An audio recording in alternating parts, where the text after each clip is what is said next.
Hello. Hello, everyone. I love you, Ghost. Sour Girl, I'm so glad Walter's excited. Hey, Sarah, I love you. Ocean Tide, I love you. Ripples and Time, I love you. I love y'all. It's everything. I got my little tablet, my little whatever, so I can see the chat when I go over to the pictures. Because when I'm over doing the pictures, I can't see y'all at all. So I can see it on my phone, but that's why I put it right over here. Oh, you're my beautiful friend. Hey, Peas. Hey, Clancy. Clancy, you need to quit your job. I don't like it. Quit your job, Clancy. I don't like it. Let me get everybody. No, not funding. Hold on. No, not live. Yeah. I think that's telling me I'm live. Hey, Freeside. Hey, Mama Cannoli. Laura Lee. MS. Hello. Hey, Sarah. Half pint. I hope everybody had a good day and a good week. I did. I'm sick. I'm sick. I'm gonna have to go back to the doctor. Hey, country girl. What am I talking about? Hey, Shelby Lynn. I'm gonna go back to the doctor Monday because this shit is not getting any better. Hey, oppositional effect. How are you? For my friends from over on that side of YouTube, let me tell you what Ernie Shell is trying to do. Ernie Shell is trying to bait me and Pirate and Savage for what reasons we don't know. Hey, watcher. L. Kennedy, I love your stuff. I love your stuff. So, yeah, Ernie is trying. Hey, Aaron, Celia, hi. Ernie is trying to bait us into, I don't know what. I do like the experiments, though, for money. Well, there you are. He is a whole mess. And I had to tell him. I had to call him fun size. You're a fun size. Your fun size self. Little twerp. Twerp. Oh, Dragon. Carrie, hello, love. We got a good one tonight. When I say good one, there's absolutely no information on this man at all. In fact, in 31 years, that's how long it's been since the murders, they have gotten several composites because people have looked him dead in his eye, right? Narrow one suspect, Sizzles. How are you? I watched your things a little while ago. Hey, St. Elmo's. Oh, there's some good, wonderful, lovely people coming in. I'm glad that y'all like these. I like to do them. I'm nosy. Well, thank you, Dragon. I appreciate that, girl. I go. Your girl's not feeling well. If I start to cough, last night I was coughing so hard that I got off the camera and I hit I did the mute. I just left. I just went back upstairs, got some damn NyQuil, and that didn't work. But anyway, that's not important. What's important is we have some murders to talk about. And I'm already thinking about next week. So I'm going to lay these on you. And y'all can mull them over. So one is the Beaumont children. Hey, Beth Dutton has something to say. Ew. The Beaumont children went missing in Australia. Let me turn Harry Styles off. In Australia in 1966. And there has been no hide, no hair. It was 3 children. Oh, sorry, Carrie. Look, it is the season, right? It is the season. The other one is the Boston Strangler. Now, the Boston Strangler technically was solved when what's his name? Whoever. I forgot his name, sorry. Confessed to them. But a lot of detectives, a lot of experts don't think he killed all the women that he said he killed. It was proven that he did kill the last victim. So that's up in the air. The next one is the Fort Worth Trio. The Fort Worth Trio is a lot like the Springfield Three. These three girls went to the mall right at Christmas, and well, that's funny you say that, Sarah. Went to pick up something in the 70s, to some, gifts, whatever, and never came out of that mall that anybody, hey, Halloween baby, that anybody knows. Those three girls never left that mall. And they have never left that mall. They have never been seen again. So I think they were 17, 14, and 9. And then the second one is the Short family. That's in my neck of the woods. That happened in a couple of cities over from me. It was a family, a husband, a wife, and a little girl, and a daughter. They found the husband shot, the wife shot in the house, but the girl was gone. No idea. So the police had to play this game. It was, I guess it was kind of brilliant, but not really. They were afraid that they had heard a rumor that the wife could have had an affair, and the little girl wasn't the father's. And so they had to, to themselves say, well, maybe the real father came and got him. So got the girl. So we've got to play this up. Well, about a year later, that little girl was found in a creek in North Carolina with bullet holes in the back of her head. No suspects. None. I've always thought there's a guy that Mr. Short worked with. Mr. Short for a living moved trailers. That's what he did for a living. And there was a guy that came by their house like 11:30 at night, and he discovered the bodies.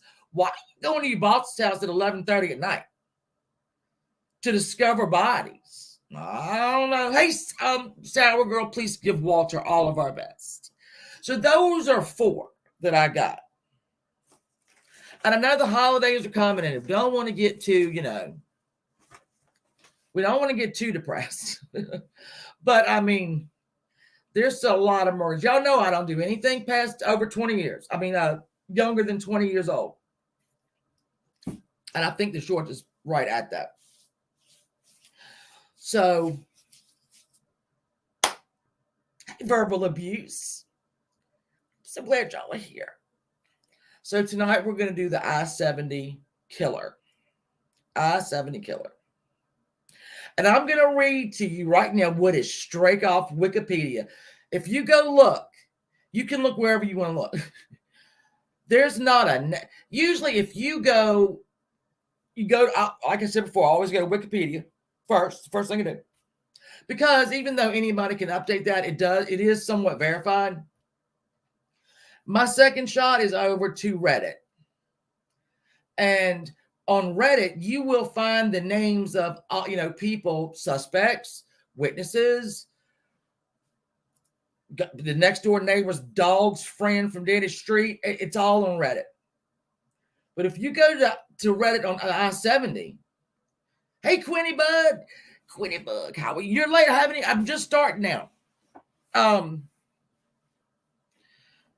And then we're going to look at these murders individual because he went into specialty. The I-70 killer went into specialty shops where there was one woman working, usually with long dark hair, and he would shoot them and go. He would take a little bit of money, not even like clean the cash register out, just take a little bit of money, which I think is very passive aggressive. I don't know. I mean, I'm no doctor, but so what I will tell you straight from Wikipedia is he was a serial killer who killed 6 store clerks in the Midwest in spring of 1992. Hey, Tracy F., how are you? Thank y'all for coming. I appreciate this so much. I look forward to this. I really do. I look forward to this. So we know that he targeted specialty stores, shoe stores, bridal shops, a health food store, a ceramic shop, clerks with like I said, long white hair, and they range from their mid-20s to the mid-30s. The victims did. He did kill one man, and there's a lot of misinformation about that. When we get to that murder, I'll fill you in. He used a Irma worky. I'll show you that. It was like an Uzi-like pistol. Jennifer, hello, sweet love. And I'll show you a picture of that. He killed all of them execution style. He took them back to the back of the stores, shot him in the back of the head, execution style, and just walked out. Oh, good Halloween, baby. I look forward to spending time. So let's get right in. He is classified as spree killer and not a serial killer. He did all these killings within 29 days. He did get spooked, and he did wait like 16 days before the second killing to the third. He waited 16 days, but the other ones, it was like 4, 6, just not many days. So on April 8th, 1992, Wednesday, Robin Fuldauer, 26, was working at Payless Shoe Stores. Now, she wasn't supposed to be there that day. The person that was supposed to be in there called in sick. So she went in because she was the manager. I read that 2 or 3 places, but I don't know if it's true. But anyway, she was the manager. So she went in and she opened the store. Now, she graduated from the University of Indiana in 1988. She was looking forward to starting her life.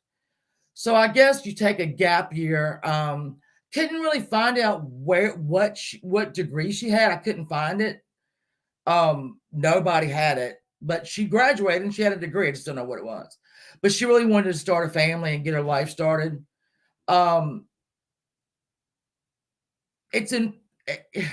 It's possible that the employee that didn't show up was the target, but we won't ever know that. So the day of the crime, she went in at 1. I think she went in at 1. She went in at 1.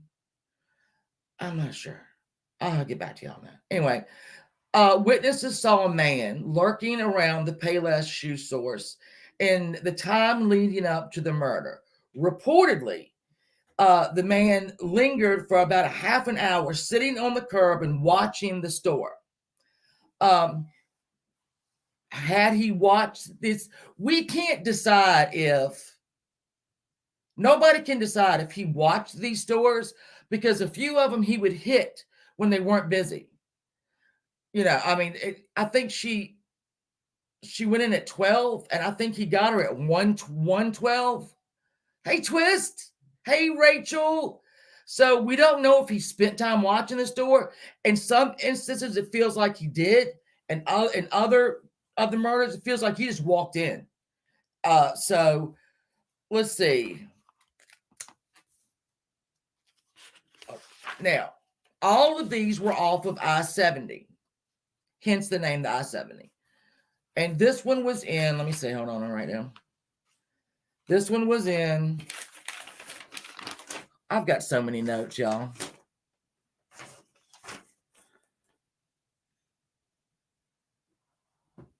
I don't know which one. I have no idea where it was. I think it was in Missouri. I don't know. Sorry, I don't know.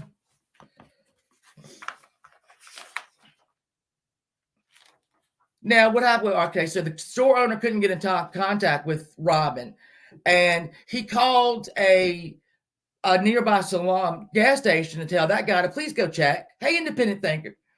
And he did, and he found her in the back of the store, 2 bullets in her head. He shot her twice in the back of the head, stole a little bit of money, and left. Let me find out where she lives. Why couldn't I write that down somewhere?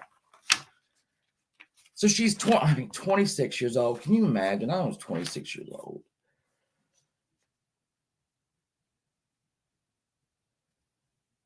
Yeah, nobody can really, I told y'all this. Nobody can really understand. Did he stalk these women? Did he wait? Did he know when the slow time was? Nobody knows. And nobody cares. And let me present. Hold on, I got a picture for you, babies. I got a picture for you, babies.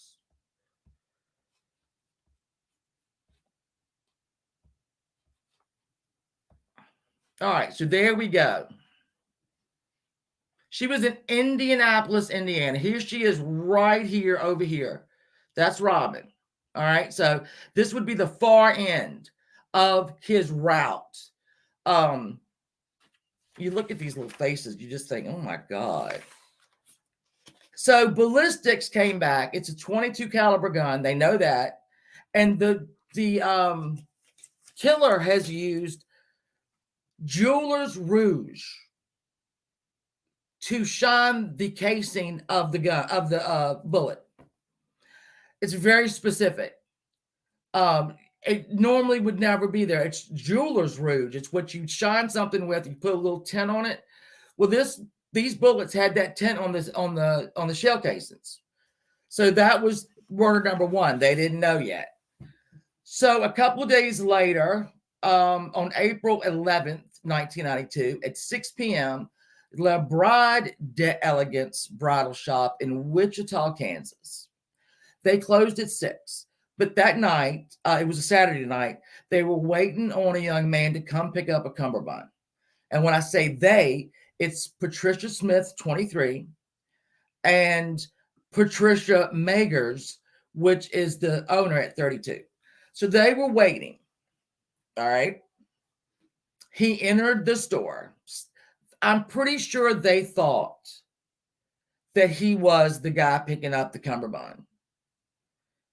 So they let him right in.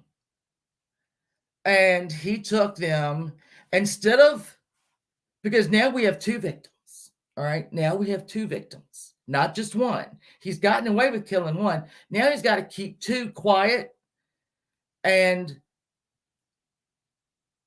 agreeable. Let's put it that way. And all of these stores are in strip malls. Let me remind you that. Every one of these stores is in strip malls. Strip mall, obviously, you got a store over here, you got a store over here, they're all in a line. And no one really ever heard anything. Somebody heard a pop. I think at one of the 3rd or 4th one, the guy beside him heard a pop, but didn't really, didn't know. So he took them both back to the stock room, and he shot them in the back of the head, execution style. While he did that, the guy who came for the cummerbund showed up. And he and this guy had a conversation, and the guy showed him the gun. The murderer showed this man the gun. I can't find his name. I don't doubt I ever will. And he kept trying to get the guy to go back into the back. And, hey, Sarah Silva. And the guy refused. He's like, you want in the back? No. And so the guy just left. The murderer just left. This guy had a conversation with him, looked him right in his face, right? So he was the first witness. He was very shook up, to say the least. Well, Trisha, that's the girl, that's Trisha Smith, the youngest one. Her husband kept trying to call because she was usually home by 6:15, and he wondered where she was. And no answer. So he figured, okay, yeah, they're probably, serving a customer. And then the owner's husband calls and still no answer. Obviously they found out what was going on. I was reading about the husbands, and this guy, Trisha Smith had only been married 9 months. 23, 9 months. Her husband said, I thought maybe she had a late customer. So I called the store and there was no answer. Assuming they were busy, I wanted to call at 7 a second time. Again, no answer. And then Mark Magers was called. During these times, the customer refused to go back to the store. I'm making sure I got everything. So the killer told him to leave, and he took the money. He never took more than $100 out of these cash registers, which I think to myself, all right, so nobody thinks that robbery was a motive. Is it not a serial killer? Yeah. We feel there. Hey, X Factor, how are you feeling? I hope wonderful. Um,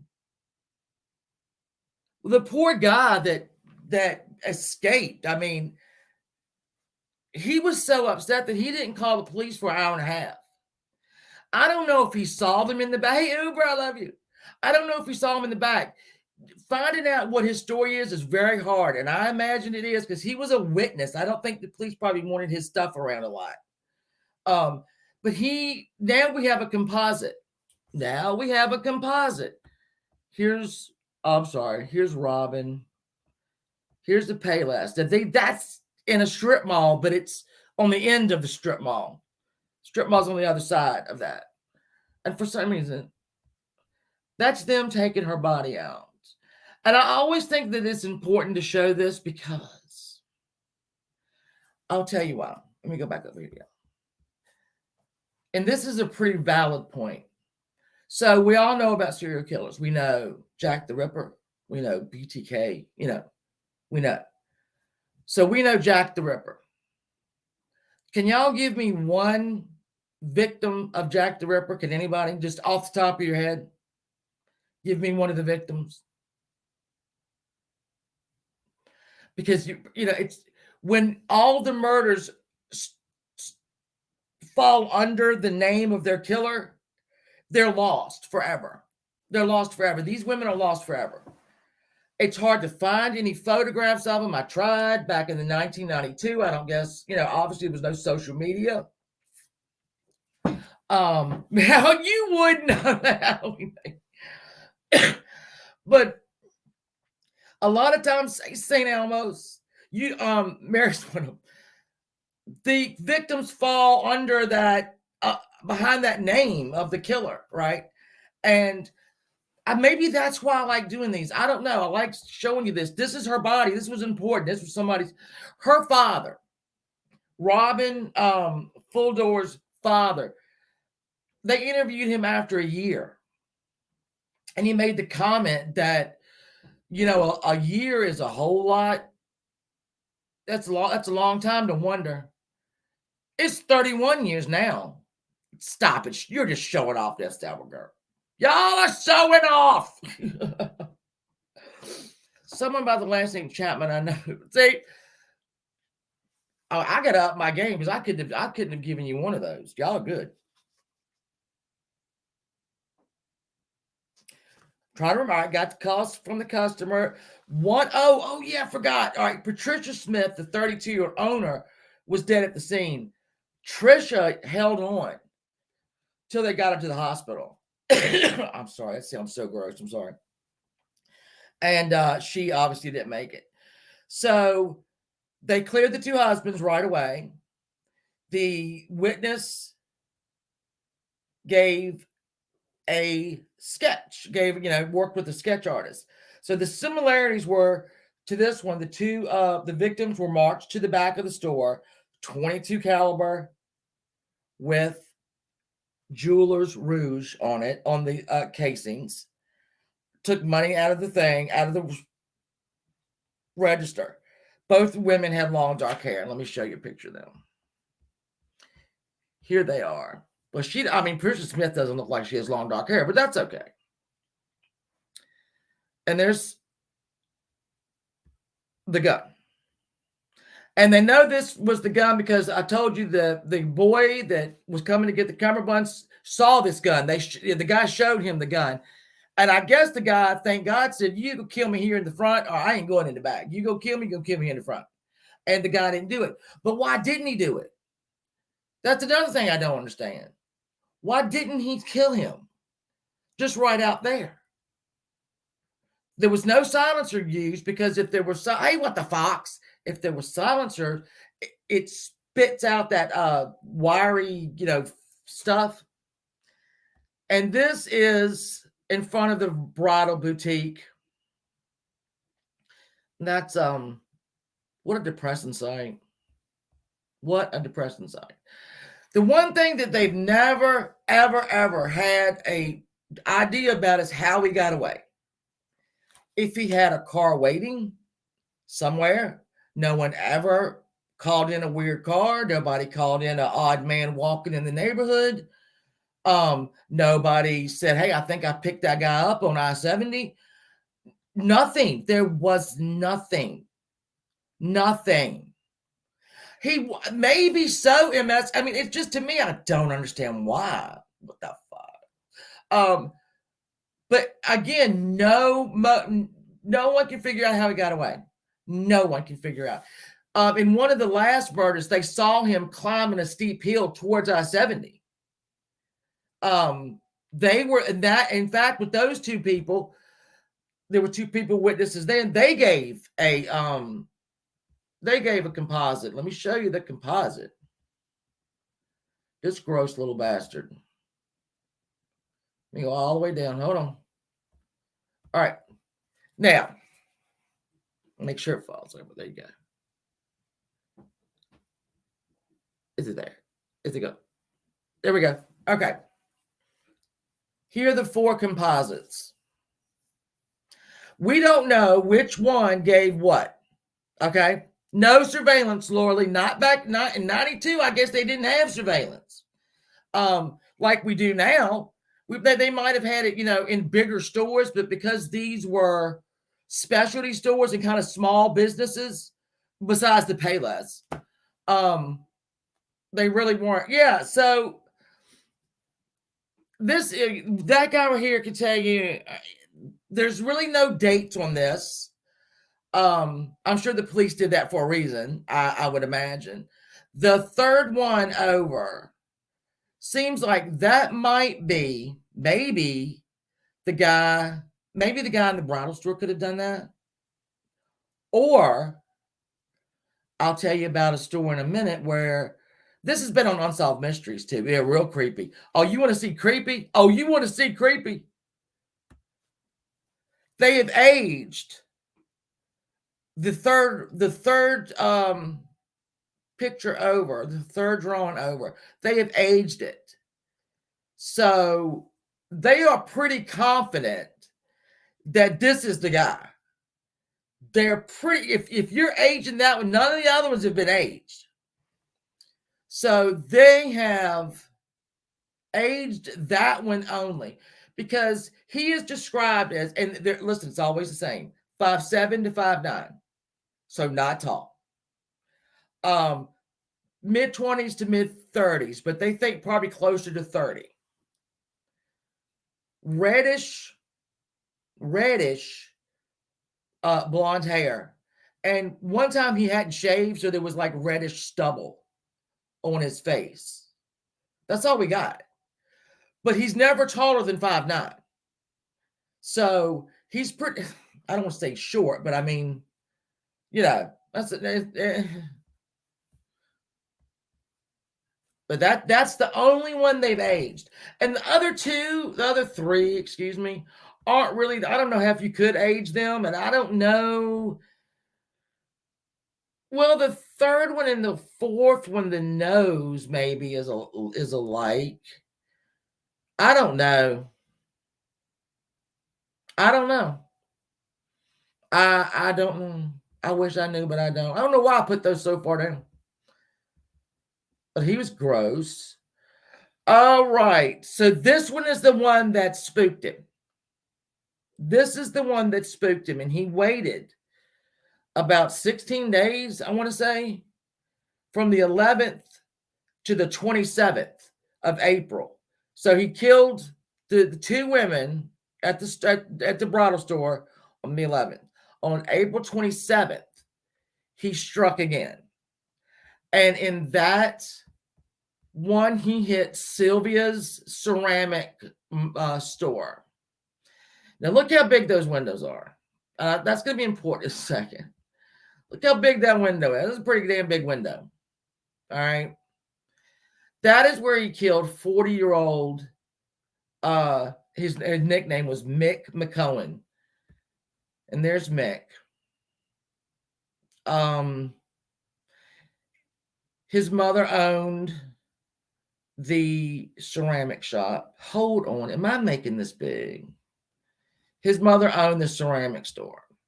He did not feel well. I always forget to do this and make it big. Y'all need to tip me.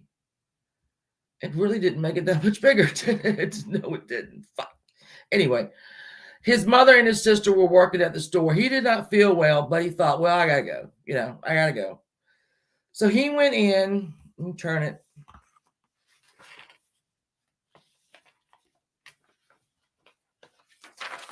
Sorry.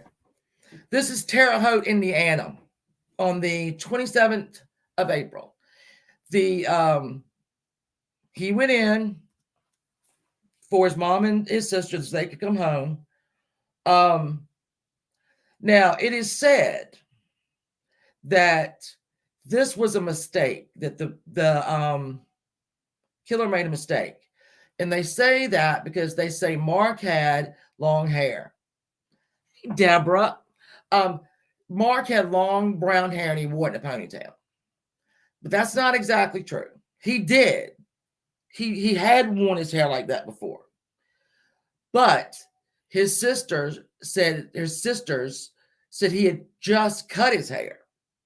So, there's no way this guy, the killer, looked into those big, huge windows, I'll show you again, and mistake this person for a woman. There's just no way. Again, there's the front of it. He asked probably where Mark wasn't in the back. This is another deviation from his thing. Mark wasn't in the back. They think that the killer asked Mark to get something off of a lower shelf, and that when Mick went down to do it, he shot him in the head and left. Took some money out of the register and left.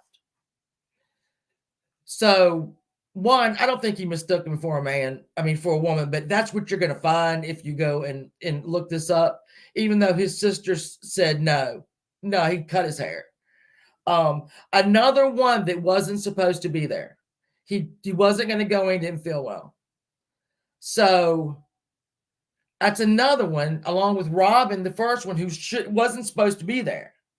You want to say maybe Trisha at the Smith at the bridal store, was she even supposed to be there? Because, the owner would usually probably keep it open to give somebody the cummerbund. I don't know.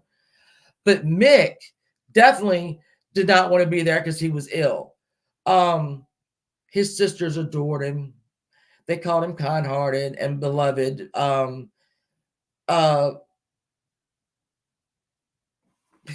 of his sisters, and the guy stole his wallet. The killer stole his wallet. I mean, come on. The killer, so the murderer right now has probably still got the wallet if he's still alive.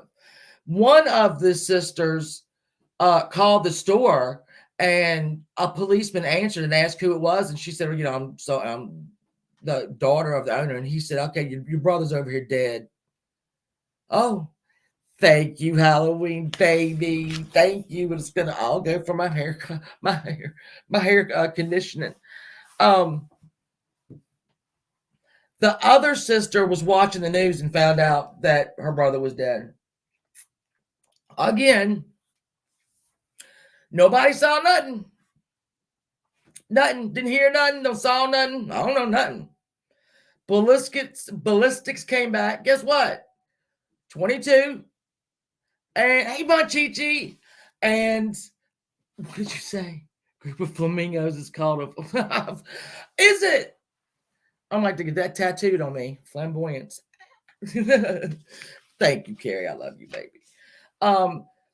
22, and guess what's on there? Jewelers Rouge. So he wanted somebody to know. For a long time, they did not put Mick McCohen into the victims list. And I don't know why. Because you've got and again, I don't know how much information they released in 1992. If they said, 22 with Gray, it was a 22 with Jewelers Rouge on it. So I don't, I doubt they did, but they might have. Hell, I don't know. I have no idea. So now we have Terre Haute on our list. Again, no one saw a person. No one saw a vehicle that was out of place anywhere around there. Nobody saw nothing. I have some stuff about the DNA though. I'll go on and tell you now. They have taken, let me go back over here. Hold on. In 2002 to 2021 and 2022, they have, it reminds me of the case we went back in 1988 when we kidnapped from Oh, well, they have taken some evidence from these 6. I don't know from what. I think Mark's case was one of them. And they have submitted them for DNA. So that was 2021, 2022. So now, if they got the DNA, and it seemed like probably maybe they did, they'll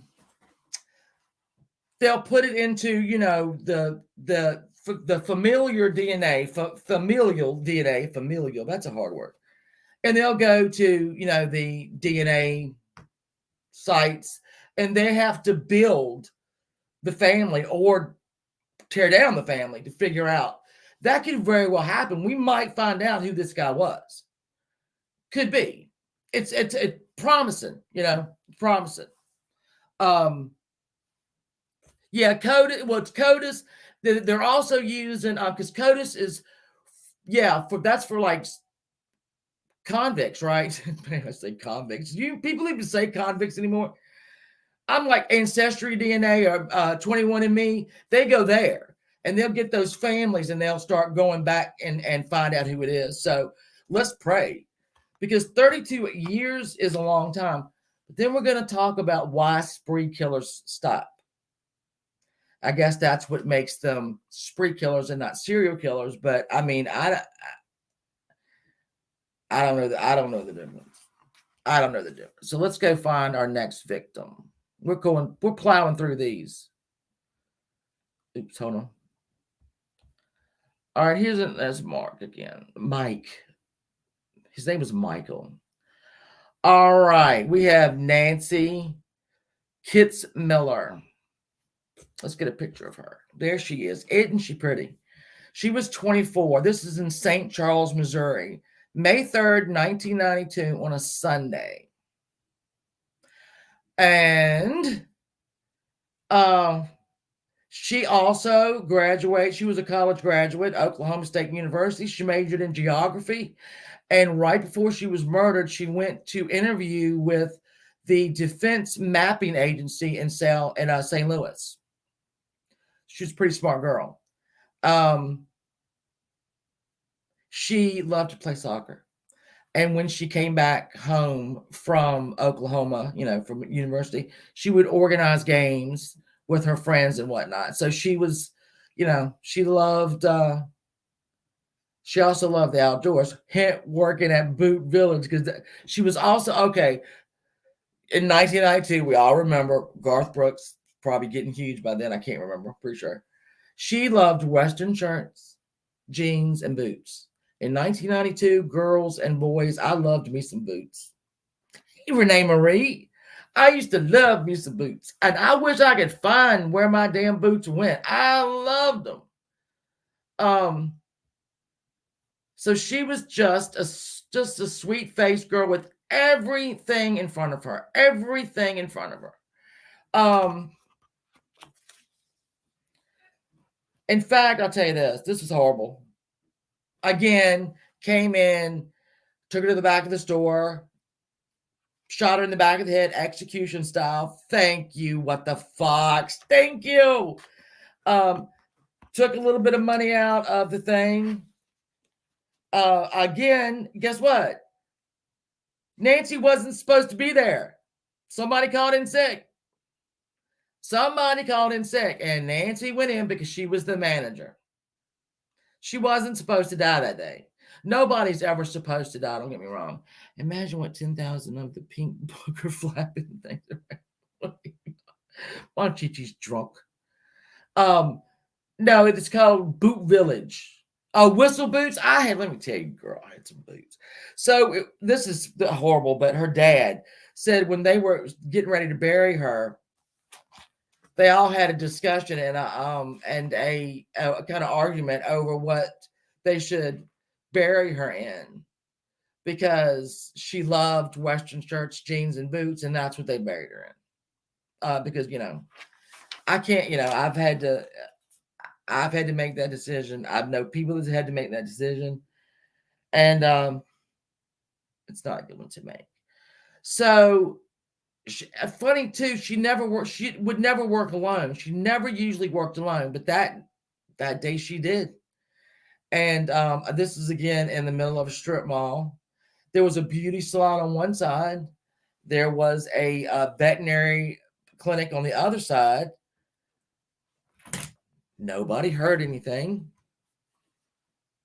Nobody saw anything. This is the one too that was directly off of I-70. Others would take you. You had to take in like another freeway to get there or whatever. This one was straight off I-70. The only one. I think there was another one here that was like almost 100 miles off of I-70, but they knew from the ballistics, that it was him. So he really did start to kind of waver around, because why would you go 100 miles off of your little target there? I don't know. Anyway, thank you, Harry Styles. I appreciate that.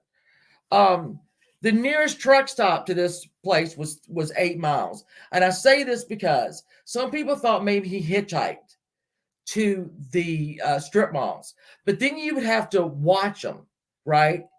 If he even did anymore, because with Mark and Sylvia's ceramic shop, I don't think he watched that.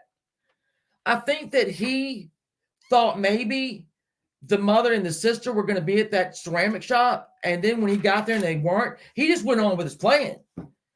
He didn't stay. He started to deviate from his little thing there.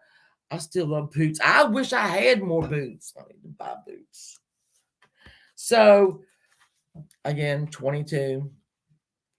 Jules Rouge, just nothing. So 8 miles away from the nearest thing. I still think some people thought maybe he was a truck driver.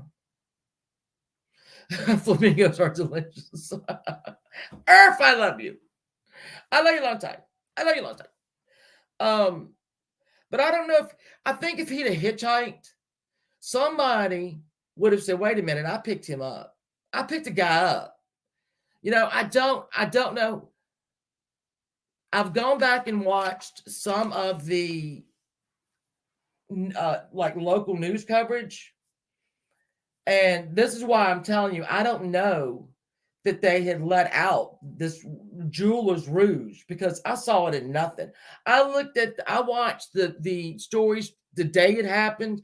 I watched the stories that were 6 months later and no resolution, and a year later, 20 years later, and the details maybe in the 10 years or 20 years that they started to come out with more detail. I don't know. And plus there was just nothing to tell. You did have the one composite. We're getting ready to meet the next guy who saw him. But they don't tell you which composite is which. Look, trust me, they don't tell. They just tell you they were done, in 1992. I know that. All right, so we have the last known victim. The last known victim is Sarah Blessing, 37. She was from Raytown, Missouri. And on Thursday, May 7th, she got up. She fed her 2 children, her 2 boys. She fed her husband. She fed her pets. She went to see a friend that was sick. And oddly enough, they talked about heaven and the people they had lost recently. And then at 12 p.m., she opens up her little store in Woodson Village Shopping Center. and it's a strip mall. And it was a little health food store called the Store of Many Colors. She and 5 friends actually owned this store, and this store had just opened within maybe 6 weeks of this happening. But they had things like herbs, crystals, vitamins, all the good stuff, And at 2 p.m., she talks to her husband, Sonny, on the phone. They discuss the boys again. At 5 o'clock, Tim Hickman arrives next door at his video store. His mother and his sister were also working in the video store. He relieved them. So Tim, Mr. Hickman's going to be an important witness. So at 6 p.m., there's an auctioneer store. Oh, shit, sorry. Remind me. I get all these pictures done, and then I fucking forget. All right, here is Nancy. This is a good picture of Sarah. I did not want to use, let me show you, this one up here, because that right there, this one is not a good photograph of her. I'm sorry. I didn't want to use that one. I try to find photographs that aren't, what everybody sees, to show you that here she is. She was smiling. She was, so an auctioneer store owner across from Sarah's store sees a mysterious, unidentified man walk in and walk out of the store suspiciously. But he didn't hear anything, all right? Oh, wait a minute. Let me tell you this one thing I forgot to tell you. A witness saw Nancy, the girl from the boot store. A witness saw her with her last customer. It is unknown if that was the killer, but the woman did give them a sketch, to work with them to get a sketch. That's probably one of the ones that we're looking at too. Forgot to tell y'all that. All right, so they see the weirdo. I'm calling him the weirdo. And around the same time, another witness spots a man in a gray suit, a gray sports coat, slacks, and dress shoes walking across a large parking lot and towards Sarah's shop. We are trolling. Let's do it. Y'all go troll. Okay, 6:15. Tim Hickman looks out of the window of his video store. I'm going to give you his quote.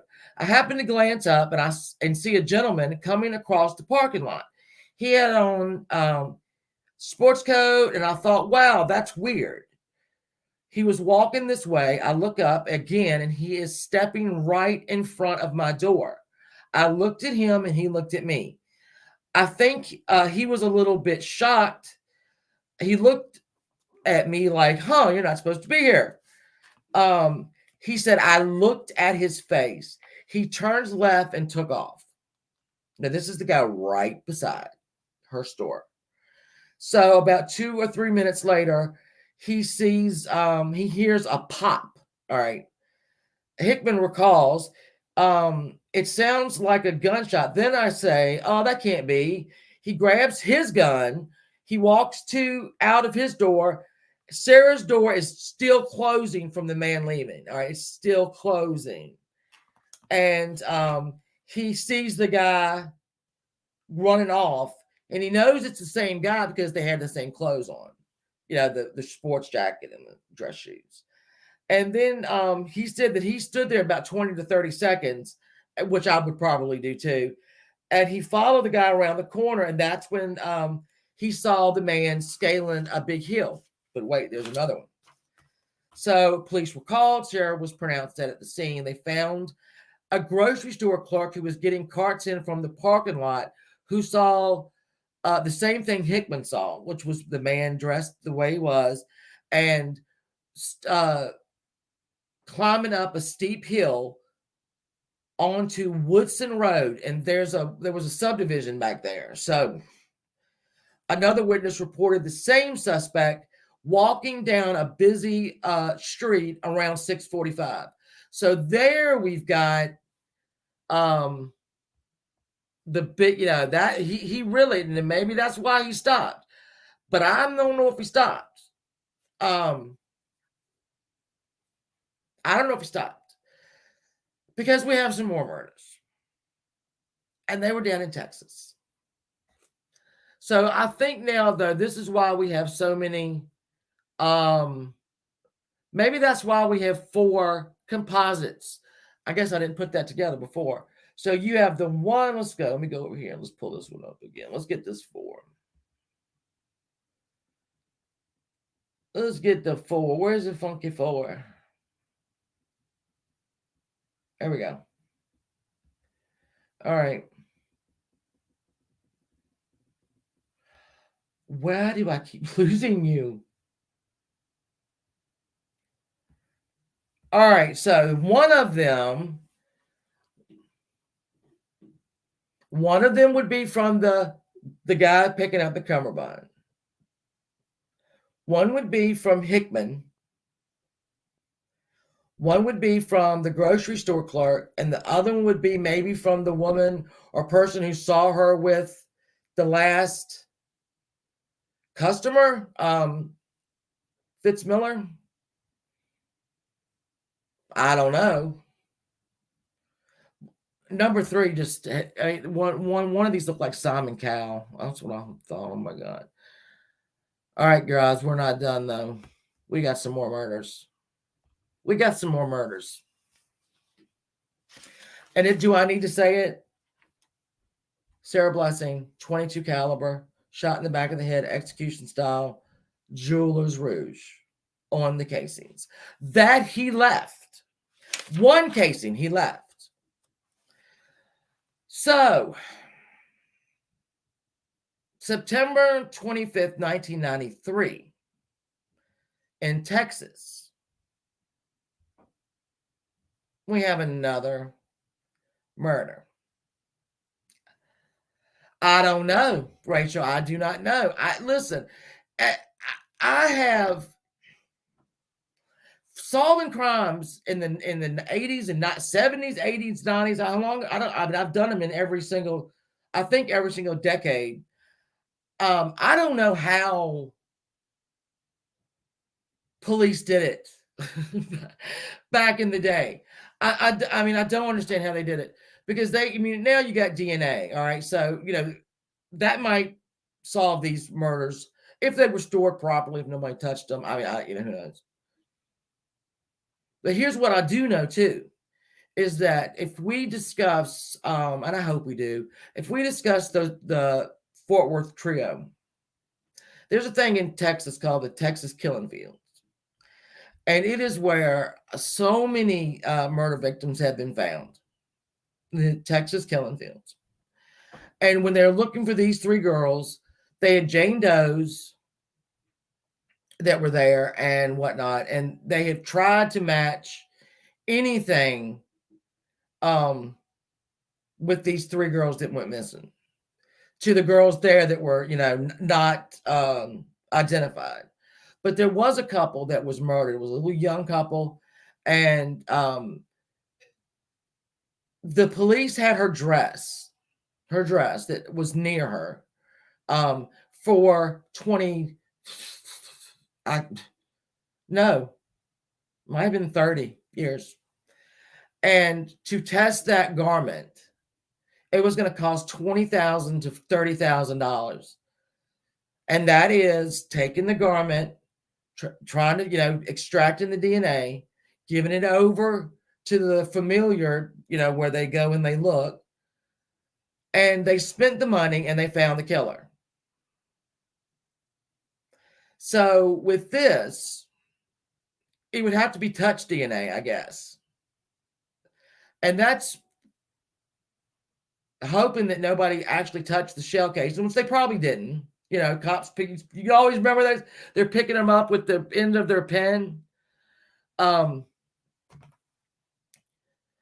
a lot. In fact, I was just reading about a John Doe that had been somewhere in Colorado for 30 years, unidentified.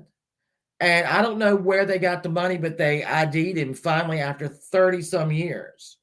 that, no closer to his killer, but it costs so much money to do it. And I guess I don't know why. Hey, Alan Lamb, just call her. Oh, back long distance phone. Yeah, I mean, I don't know how much. It's like in these cases with Missouri, Indiana, and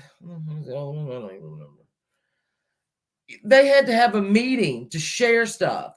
And this was just recently, guys, when another detective inherited the cold cases in one state.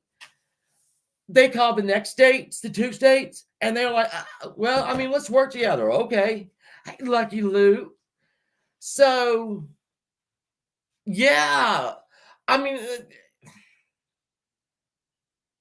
I can't imagine being the parent or the loved one, the child, the child of this, of a person that's been murdered in the back of the head. Anyway, I mean, and not knowing, or a parent not knowing, and now it costs so much because they're so busy solving these crimes that just happened. It does. I think I know that, Quinny. I think I heard that because it is absolutely, it is astronomically crazy. And I don't understand why, and maybe I'm just being dumb. Kathy, how you, baby? That, take a couple of million, give somebody an office and some machines, and let them get through these people. These people need to be identified. If murderer caught if possible. The thing that happens now is the murderer is always dead. Oh, he's dead, and you're like, well, shit. But I guess that's a thing. So anyway, I don't know. That's me on my little thing. So down in Texas, we have got, and I don't know why I didn't write down where this happened. Oh, I think it happened in Houston. Or not. Or Arlington. All right. So on September 25th, 1993, 51-year-old Mary Ann Glasscock was working at the Emporium Antiques. This is 500 days from the last killing on the dot. 500 on the dot days. She went to work in Fort Worth. I should have known it was Fort Worth. I knew I had it down here. A friend of hers stopped by late in the day and discovered Mary's body. Like the I-70 killings, there was a small amount of money missing, and it was in a strip mall just off I-35. And if you look, I do believe I-35 goes down. Let me look. I-35 comes off of I-70 up here and goes all the way down here to Texas. So is that part of it? We don't know. And I could not find out if there was Jeweler's Rouge, but I do know it was a 22, not the same 22 that killed the 6 up in, Missouri, in Indiana, all that. It wasn't the same gun, the same caliber. And I don't know if there's Jeweler's Rouge on it because nobody would say anything. But she was, as you know, shot in the back of the head at the back of the store. And then on November 1st, in 1993 in Arlington, Texas, the Dancer's Closet. Oh, wait a minute. I've lost some murder victims. I didn't put them up. Here, I'll put this up. This is all of them. Hold on. It's right here. All right. So, again, small store off of Interstate 35, 22-year-old Amy Vess. Back of the head, back of the store, little to no money taken. Nobody saw anything. Nobody looked. Nobody heard anything. Nothing. And again, no silencer used because there wasn't any of the wadding. That's the number. That's the word I was looking for. Now, we've got one more in January 15 of 1994. And this was in Houston, Texas. Vicki Webb all right, was working at Alternatives gift store when she was shot in the back of the head, execution style. Amazingly enough, the bullet did not go through her head. It did not go into her skull. And so the assailant tried to shoot her again, and it misfired. It wouldn't fire.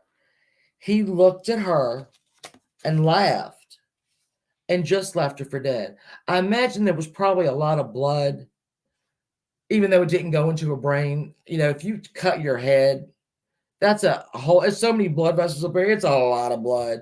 I've had, every kid I have is busted a head up, but I thought they were, you know, we were going to have 35 stitches. And they said, oh, no, it's good. It's good. So she saw him. Now, I don't know if she gave a thing. It's lots. Nothing's known about her. I don't know if it was Jeweler's Rouge. I just know that she and Mary Ann are lumped in with the other 6 for a reason. And I don't know if Texas doesn't want to release that it's Jeweler's Rouge, or if there wasn't Jeweler's Rouge. Same gun was used for these 2, but not the same gun that was used on I-70. Okay. So we have one last one that needs to be mentioned. But anyway, 2001, Terre Haute, Indiana, 7th and 70 liquor store at 6:30 p.m. Let me put that right there. So this is 2001. So let's see. That would make, if our murderer in on I-70 was 30, let's just say 30, 40. Does he look 40? I don't think so. Anyway, okay. So Billy Brossman, 31, and he is a man, was working alone. We have security footage. Here's the man right here that, can you guess with me? Took him to the back of the store, shot him in the back of the head with a .22 caliber, and took some money out of the register. All right. Here's the differences. I don't, this is why I don't even know why I have to mention him, but if somebody will go and see this man. This guy used a .38. All right. The victim was a man. This victim was 6 foot, about 5'8" to 6 foot, they said. He had a medium build, thinning hair. They have a suspect. They have a suspect, but they just haven't arrested him yet. This happened in 2001. We have a suspect. We just haven't arrested him yet. Oh, all right. Again, the only thing that tied this in with the others is that this liquor store was 7 blocks away from Mick McComb's parents' or mother's shop. Now, this guy right here, this guy, they're trying to say that the killer is this guy. His name is Harry Greenfield. Here's the problem. So they think the I-70 killer is this guy. This is the one guy that they. Here's the problem. That guy is 6 foot tall, not 5'7", not 5'9". If you look at the picture, what do y'all think? Yeah, Ernie Shill look alike. Probably was Ernie Shill. Yeah, I don't know. I mean, I looked at this for a long time, but this guy died in 2013. He was 68 years old. He died of cancer. I guess that's a good thing. They also said he had a lazy or droopy eye, this Greenwald, and that was never said about the other the other guy. So I didn't think it was. And if y'all do, I don't, there's no wrong answer. There's no wrong answer. Yeah. So we have not even one suspect, because I don't think this guy was. I mean, I could be, I might be wrong. Let me fix myself. Um, yeah, I don't think it was him. They don't have a suspect. They don't have a vehicle. They don't have how he got there, how he got away. They Nothing. They have nothing. They have nothing except for maybe the DNA. So it was all right. So this guy was ID'd by Indiana and Kentucky. This Greenwald guy has the I-65 killer. All right, hold on, I got off point. I-6. There's a lot of I-65s, I-35, I-70 killers. There's a lot of whatever's killers. He was the I-65 killer. This Greenwald guy. He wouldn't hit he would hit motels across. He wouldn't hit stores. Crazy train. So again, didn't have the same MO at all. Well, I don't think that's him, but I mean, I could be wrong. And I probably am, but phone call. I have to make my. Oh, love you, Quinny. Thank you for coming. As a retired forensic artist, depending on the artist, we're not trying to draw the realistic. Well, Gray, did you see you saw the strip of the 4 different composites? I know that a lot of police departments don't have an artist, even local, but they use that filter, not filter. It's like those little vinyl. I don't know, they're vinyl. Oh, okay, hold on. This guy's been seen by 4 different people. And when I show you the 4 different, you're I mean, maybe because you're trained. And let me make this bigger. Hold on. Maybe because you're trained, you'll see some kind of something. I just don't. I can't make it any bigger than that. I don't understand. Why does no one? What is it, Munchie? I'm sorry. I'm sorry. What? I'm sorry. I missed it. Lamont does great videos. Oh yeah. Wait a minute. I know you're talking about. I know exactly you're talking about. Wasn't he like in a beef with somebody last year or something? I think it was. I might be wrong. So this is the 4 different people saw him. And I see we all get it. He's a white male. All right, that's a given. Short hair. All right, we got that. Yeah, completely different. That third one obviously is, I don't know. I wonder if that's at Hickman. I wonder if that was the video store guy. Because one guy got a really good look at. Well, 2 people got a really good look at him. I think it's the first one and third one. And then let me see. I'll show you where they aged. They've only aged one of the artists. They've only aged one, and that is this one. That is the only one they've aged. So I started watching him when he was driving carnival rides. Wow. And a lot of sketches that aren't even trained. I know. I've seen some real doozies. But this is the one they chose to age progress. So I'll go with them on that. Yogurt shop murders. That's on my list, though, Jennifer. I'll show you my list. Y'all know my list.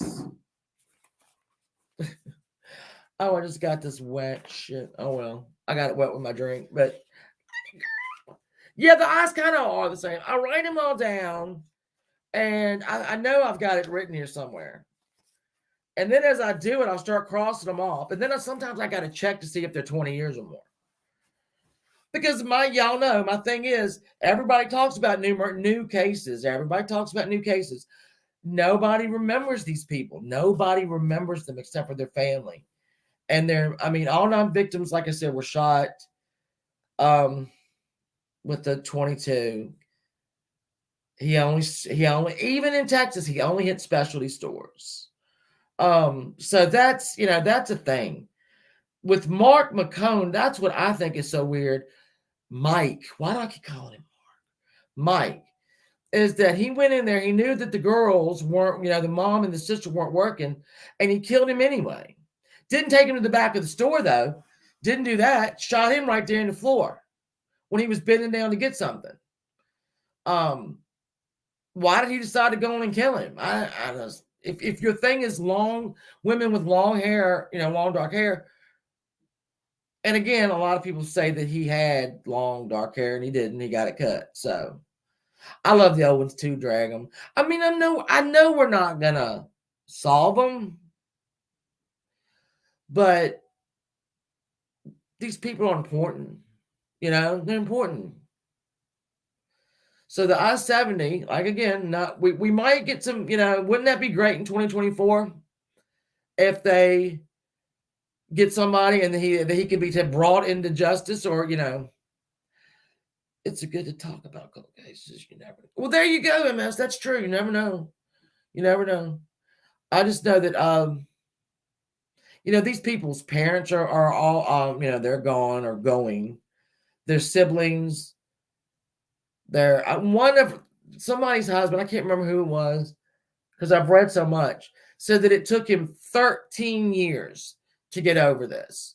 13 years, specifically 13 years.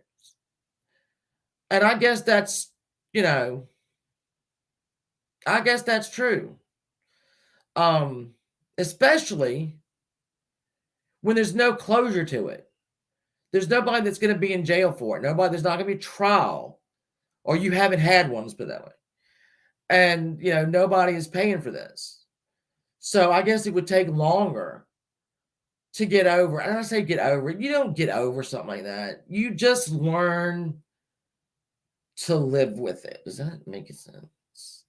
It's like with grief. You don't get over it. It's not something you get over. You just make it manageable, I guess is what I'm saying. I think so too, Dragon. That's why I'm going to keep doing it. I like it. I like it. I don't know why. My husband I think maybe my husband thinks it's a little morbid. I say that all the time. My mother definitely thinks it's morbid.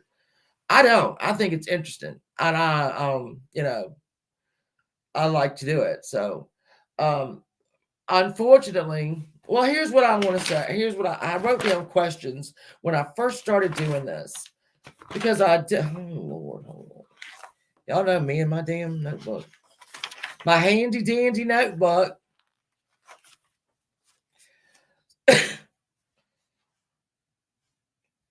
Shit, I ain't starting this. All right, so I had some questions just for myself, and y'all feel free. If the killer was the man acting strangely, why was he not worried about being seen? I'm talking about the first murder and the Payless. When they saw the guy outside, he even sat on the curb. He knew people were looking at him. He knew I can assume he knew that there was nobody in the store.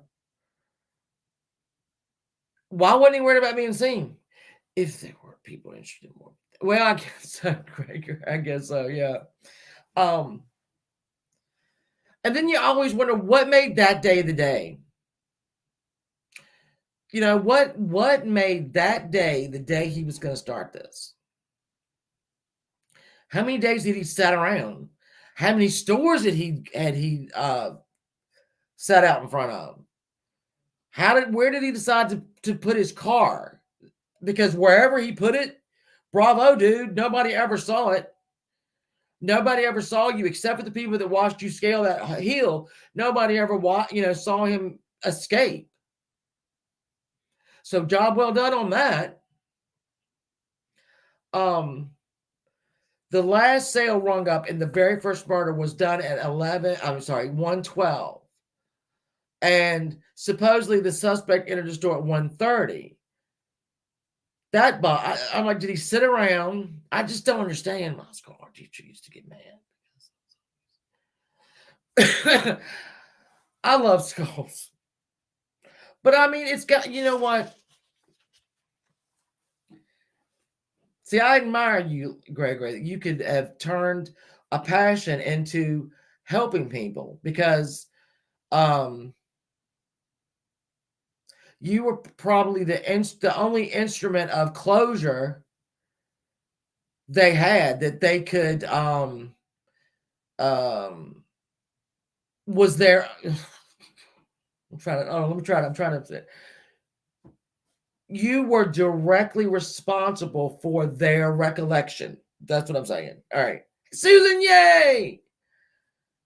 With his mother or former girlfriend, I do too.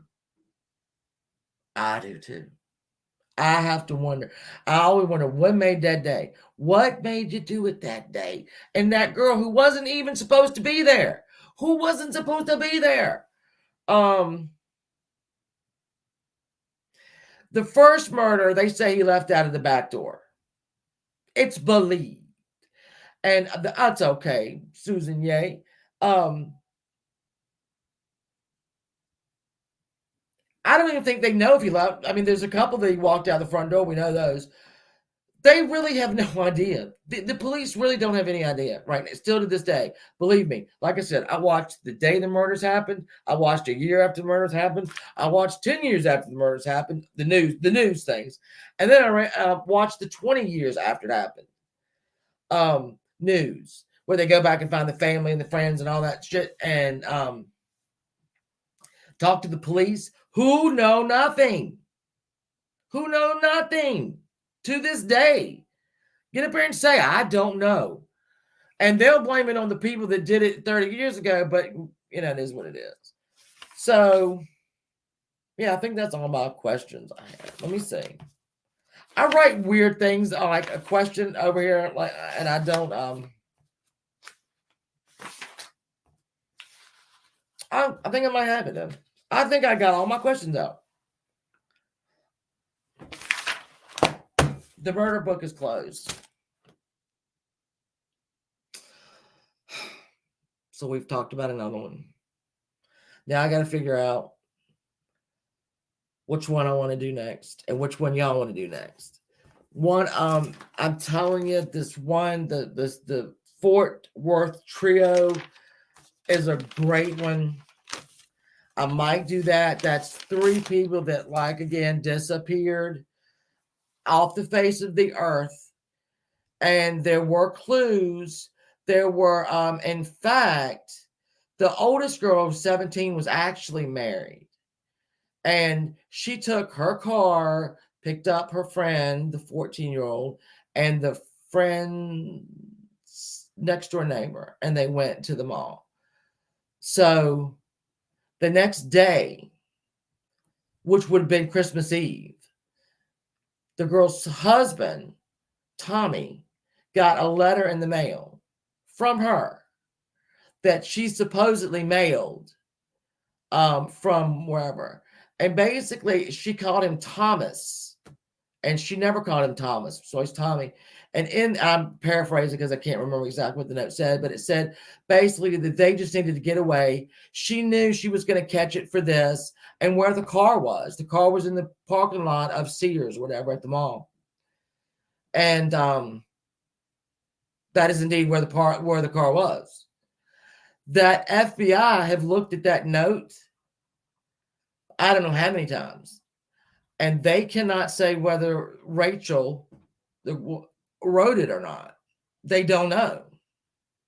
I do know this: a 9-year-old, which was the neighbor's, a 9-year-old girl doesn't need to get away from it right before Christmas.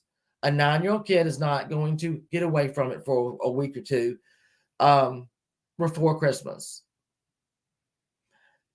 Suspects in that case, not a lot, because there's no evidence of anything. There's nothing. There were murderers in the area, I will say that there were murderers in the area. This never fell in their wheelhouse. Hey, pirate. It never fell in their, it never, like I said, they still think that Rachel, which I think is the oldest one, people still think, they said that every Christmas she comes back into the area. Again, that's never been verified either, but people have seen her. People seem to remember seeing them the day after this happened. Here's what I used to do. I used to do these cases like every 3 months, right? And I would take 3 months to research this stuff. And I did the Springfield 3 back to back with the Fort Worth trio. That did me in for a little while. I think I took a break after that because that's a lot of missing people and a lot of facts and a lot of this and a lot of that you got to take care of. I'm now doing it once a week, right? So when I used to take 6 months, I'm now taking a week, which I like because I'm pulling out stuff that's important and kind of not fooling around with the fluffy stuff. Because I would go for just the same amount of time, 3 hour and a half or so. But I'm doing them every week. And like I said, it's the reason, again, hold on. I'll show you.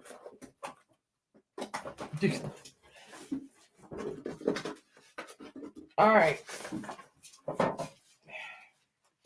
Now, hold on, let me make myself. This is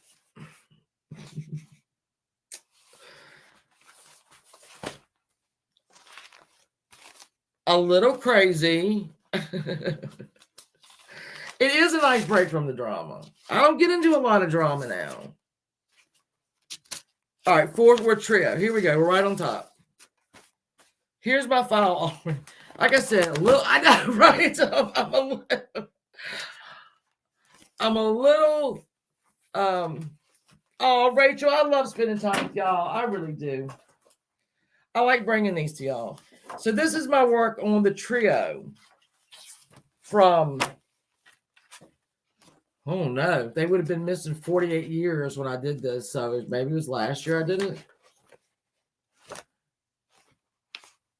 Oh, no, I wonder when I did it. I don't know when I did it. Anyway, so what I can do is boil down this.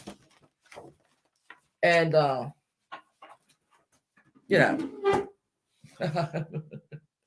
I'm not throwing that shit away because I threw away my stuff for Amityville Horror and I decided to redo that because that was just fun. And I didn't have any of my stuff. So I'm not throwing any of that away. That's also my Hollywood stuff, my Hollywood mystery stuff. So, but I don't throw them away anymore. So I think maybe next week I'll do the Fort Worth trio. I don't feel like doing it near Christmas because that's just awful. But I do, let's see, we have brothers. The brothers of 2 brothers of the girls.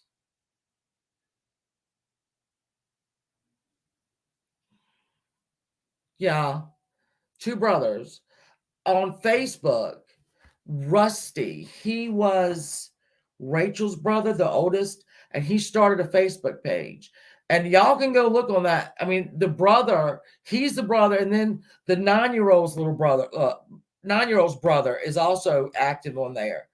And so, all right, so you had Rachel, and then you had, was it Lisa? Lisa, who was 14. And then you had the little bitty girl from across the street. So the brother of the little girl, the 9-year-old, was also Lisa's boyfriend.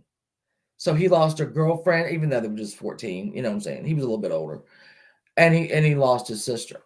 He cruises by there every once in a while. And well, good. I'm glad, London Girl. I'm glad y'all think it's interesting. I do too. I think it's very important. What did the Egyptians said as long as your name is used, you'll live forever, or something like that. I don't know. I think that's from Egypt. So we got to keep these people alive because they've missed out on a lot. They missed out on a whole. Connect. How are you? How are you? All right, I'm gonna go take my NyQuil and hope tomorrow I wake up and not have the funk. Uh, I hope you enjoyed it around here tonight. I did. I think I'm gonna do the Fort Worth Trio, but y'all do know I have another list. I think the Boston Strangler might be. I don't know. That'll be. Thank you, Sizzle. Thank you. I'm gonna feel better. But Mucinex, that's what I meant. Shelby, that's what I meant. Mucinex. I call everything NyQuil that I take at night. But thank you for coming. I appreciate it. And I will see. I always say, I hope I see you sooner. I hope I pop live and you never know. Look for me. Please look for me. Thank y'all. Because if y'all weren't here, I would be still doing it. I'd just be talking to myself. So, hey, warrior grandma. Yeah, be good, be safe, and I'll see y'all. Thank you for being a member for 5 months. Oh, thank you, Rachel. I do love y'all so much. I care for you very much. Please know that. And I will see you very soon. And be safe. All right. Oh, wait a minute. Look, I got my Santa Claus pants on. It's the season. All right. I love you guys. Stay safe. Love you.